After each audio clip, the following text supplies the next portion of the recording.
헌법 제1조의 정신에 따라 권력기관은 국민을 위해 봉사하도록 거듭나야 합니다. 첫째, 수사권 조정. 둘째, 고위공직자 수사의 이관. 셋째, 직접 수사의 축소. 이제부터 국회의 시간입니다. 예, 청와대가 어제 발표한 검찰, 경찰, 국정원 등 3대 권력기관에 대한 개혁안. 한마디로 요약하자면요. 국정원과 검찰의 힘을 뺀다는 겁니다. 그리고 상대적으로 비대해지게 되는 경찰은 내부를 쪼개는 방식으로 힘을 관리하겠다. 이겁니다. 글쎄요, 뭐 이렇게만 말씀드리면 이해가 쉽지 않으시죠? 이분과 함께 구체적으로 어떻게 바뀌는지 또 일각에서 나오는 우려점들 짚어보겠습니다. 판사 출신입니다. 더불어민주당 박범계 의원 연결해보죠. 박범계 의원님 안녕하세요. 네, 안녕하세요. 반갑습니다. 예, 이번 개혁안 박 의원님은 어떻게 평가하세요? 네, 말 그대로 문재인 정부의 국정 운영에 있어서 국민 주권주의 시대를 저는 선언한 것이다. 이렇게 평가를 합니다. 찬성, 우리 역사, 지지? 우리 역사에서 해방 이후에 언제나 그 정치 권력과 유착된 파워 엘리트 그룹이 있어 왔죠. 예.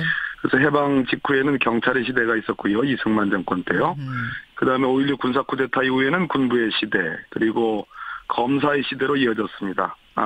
이제는 문재인 정부에서 이러한 권력기관의 권한을 재분배해서 권력기관 간의 견제와 균형을 통해 권한의 남용을 허락하지 않겠다. 이런 선언이라고 저는 봅니다. 예. 자, 그럼 좀 하나하나 보죠. 먼저 네네, 그럴까요? 국정원의 힘은 어떻게 빼느냐? 국정원의 대공수사 기능을 전부 경찰로 넘긴다는 겁니다. 이제 오로지 국정원은 대북 정보하고 해외 정보 수집만 해라 이런 거죠? 네네. 예. 힘을 뺀다는 관점보다는 원래 대북과 해외는 너무나 중요한 일들이 많습니다. 이미 전 세계적인 글로벌 시대가 됐고요. 예. 하루나절에 전 세계를 돌아다닐 수 있는 그런 정보와 교통, 통신의 시대가 됐습니다. 그렇기 때문에 국정원이 대북, 해외에만 전념을 해도 지금 모자라는 상황이기 때문에 국내 정치 개입이라든지 또는 대공수사를 다른 쪽으로 국내 정치 개입을 할 수 없고 대공수사는 경찰 쪽으로 이관하는 것으로 그렇게 평가하면 되겠습니다. 자유한국당의 핵심 반대 지점이 이 지점이더라고요. 국정원의 핵심 기능이 대공수사인데 그것 빼면 아예 국정원 해체하라는 소리다. 그리고 이 분야에 있어서 지금까지 경찰의 노하우라든지 정보력은 국정원하고 비교가 안 되는데 과연 경찰이 이걸 감당해낼 수 있겠는가? 어떻게 보세요? 국정원의 기존의 대공수사를 담당했던 그러한 조직 부서가 없어지는 건 아닙니다. 기본적으로 대공수사의 전제가 될 만한 첩보와 정보 업무는 그대로 하는 거고요. 예. 그 이후의 단계에서 소위 수사, 사법적 처리를 위한 수사라는 그런 영역을 경찰에게 이관한다. 이미 경찰도 그동안 대공수사 역량들을 갖춰왔습니다. 물론 권한의 남용이 있어 왔죠. 그런 측면에서 그렇게 받아들이면 되는데, 자유한국당이 그것은 국정원에 일종의 문을 닫는 거다 이렇게 표현하는 것은 제가 보기에는 이해가 좀 덜 된 거 아닌가.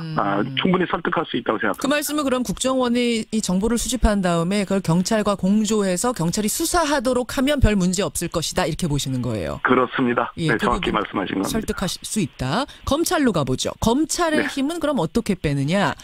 공직자 비리 수사처, 그러니까 공수처를 독립기구로 만들고 거기다 기소권까지 줍니다. 여러분 지금까지 세상 모든 기소권을 다 가지고 있던 검찰이 처음으로 일부긴 합니다만 기소권을 넘겨주는 거죠, 박 의원님.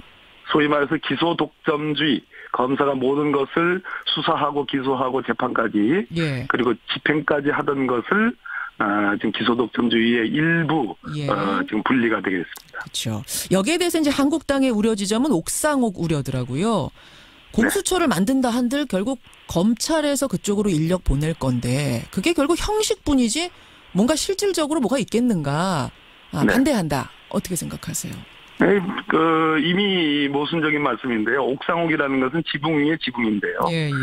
고위공직자의 범죄에 관해서는 공수처가 전담하는 것이기 때문에 지붕이 두 개일 리가 없겠습니다. 또 과거의 지붕이 권력과 유착해가지고 제 기능을 다하지 못한 관성적 차원에서 고려되는 것이니까 역시 틀린 주장이라 하겠습니다. 이 부분 설득이 될까요? 지금 자유한국당의 입장 굉장히 완강하던데요. 특히 이 공수처 분야에 있어서는. 글쎄요. 공수처 부분에서 왜 이렇게 이성적인 논쟁이 되지 않는지 저는 이해가 되지 않습니다. 국민의 86%가 예. 지지하고 있습니다. 문재인 대통령의 지지율이 70%에서 75%까지 나오는데 항상 대통령의 높은 지지율보다도 10% 이상 나옵니다. 왜 이 부분만 가면 정말 이성적인 논쟁이 안 되는 게 충분히 설득할 수는 있는데 우리 새로 구성된 사개특위의 장재원 간사님을 포함해서 위원님들은 법사위원님들하고는 좀 다를 거라고 그런 기대를 갖고 있습니다. 기대를 갖고. 왜 반대한다고 생각하세요? 공수처에 대해서.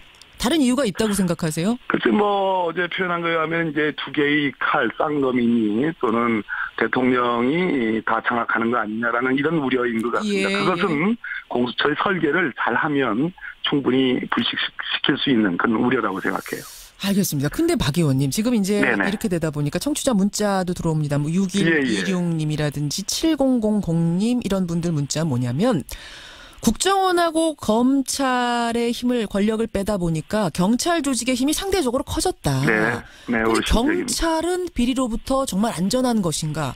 경찰은 온전히 100% 신뢰할 수 있는 조직인가? 이거 우려된다라는 문자 들어오거든요. 어떻게 보세요? 당연하죠. 커다란 우려가 있습니다. 저 역시 마찬가지입니다. 지금 서풍적인 인기를 끌고 있는 1987이라는 영화에도 생생하게 그러한 역사적 사실들이 드러나고 있죠. 거기 보면 말이죠. 사실 경찰도 거의 공범이거든요. 맞습니다. 그렇기 때문에 검경 수사권 조정의 대전제가 있습니다. 그것은 자치경찰제의 도입이고요. 또 하나는 소위 수사경찰과 행정경찰의 분리입니다. 그러니까 쪼갠다는 거예요. 내부의 힘을 내부에서 쪼개서 분산시키겠다. 2012년으로 가보면 2012년 12월 그날이 16일인가였을 겁니다. 김용판 서울경찰청장이 수서경찰서에 소위 지시 압력을 가해가지고 압수수색 못하게 했다라는 그러한 의혹들이 나옵니다. 그런 걸 못하게 하겠다는 겁니다.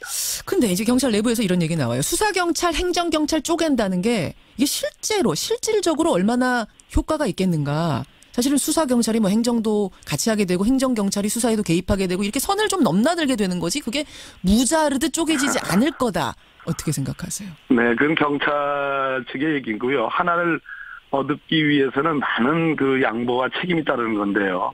너무 욕심꾸러기가 되지 않았으면 좋겠습니다. 경찰이. 이 좋은 기회에 과도한 욕심을 인해서 정말 얻을 수 있는 것을 얻지 못하는 그러한 과오는 범하지 않았으면 좋겠다 하는 그런 충고의 말씀을 드립니다. 또 수사경찰, 행정경찰 나눈다고 한들 그리고 자치경찰제를 한다고 한들 정말 경찰이 괴물되는 걸 이것만으로 막을 수 있겠는가라는 우려도 꽤 많이 들어오거든요. 그러니까 경찰 내부의 일종의 기관 견제와 균형, 기관의 분리, 권한의 분리, 견제와 균형의 시스템을 도입하는 건데요. 또 하나는 경찰위원회를 제대로 감시 감독 기구로 격상해서 실제로 하는 것도 또 들어가 있습니다. 결국 이제 국회 사개특위가 하실 일이 많게 됐어요, 보니까. 사실 이게 엄청나게 많죠. 청와대가 낸 개편안에 부족한 점들도 보완해야 되고 여러 가지를 해야 되는데 장제원 자유한국당 의원은 이런 얘기했습니다. 간사하시죠. 간사하세요. 청와대가 이렇게 먼저 가이드라인을 내버리면 어떡하느냐. 이거는 사개특위를 좀 무력화하려는 거 아니냐. 어떻게 생각하십니까? 이미 지난 6월달, 7월달에 국정기획자문위가 출범해서 정리된 로드맵입니다. 이것을 일종의 행정부의 수반인 대통령과 대통령의 비서인 민정수석 비서관이 강조를 하는 겁니다. 사개특위가 실질적으로 가동되기 전에 이러이러한 문재인 정부의 국정 철학, 국정 운영 기조를 저는 강조한 것이다. 그렇기 때문에 이것이 무슨 가이드라인을 제시했다든지 그런 오해는 좀 거두어 주십사. 지금부터 국회의 시간이고요. 국회의 시대가 지금 온 겁니다. 알겠습니다. 착실한 논의를 하면 되겠습니다. 착실하게 논의해 가자. 박범계 의원 여러분 만나고 계십니다. 박 의원님 시간이 조금밖에 안 남았지만 하나만 좀 질문 드릴게요. 다스에 대한 수사가 지금 진행 중입니다. 그렇죠. 이제 MB까지 과연 수사할 수 있겠는가 없겠는가 이 부분이 관건인데 시간 얼마 안 남았고요. 지금 MB에 대한 증거 새로 나온 게 있답니까? 이제 압수수색을 전격적으로 했고 관련 증거들이 좀 확실하게 이렇게 수집이 되고 있는 것 같습니다. 검찰에 나가서 진술했던 사람들을 얘기를 좀 들어보면 다스와 관련된 매우 중요한 두 사람 2001년도와 2008년도에 입사의 결정적인 계기는 MB의 허락을 받아서 했다라는 그러한 진술도 있는 것 같습니다. 물론 이건 제가 수사기관으로부터 들은 얘기는 아니고요. 진술했던 사람으로부터 전해들은 얘기입니다. 그렇기 때문에 예. 예. 그게 무슨 말인가요? 입사를 하는데 MB 허락받아서 입사를 했다니요? 네, MB가 다스와 무관하면 있을 수가 없는 일이죠. 자신이 그런데 입사를 하는데 최종 허락은 MB로부터 떨어졌다. 이렇게 그런 증언을 진술이 했어요. 있는 것으로 알고 있습니다. 2001년도와 2008년도 서로 다른 두 사람입니다. 2001년과 2008년 지금도 혹시 재직 중인 사람들입니까?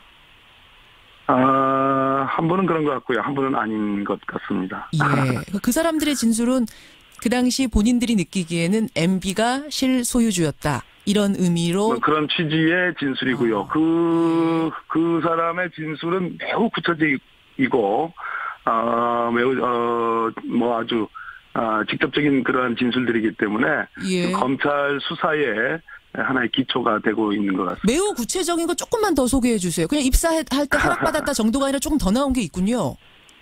네, 저는 구체적인 내용들을 들었습니다. 그러나 수사가 지금 한창 진행 중이고 예. 그렇기 때문에 이 정도로 설명드리는 걸로 좀 이해를 좀. 자, 그럼 박 의원님 그거 들으셨을 때 지금 소개는 못 하신다고 하셨는데 들었을 때 야 이거는 속된 말로 빼박 MB가 이명박 전 대통령이 소유주일 수밖에 없겠구나라고 느끼실 정도였어요?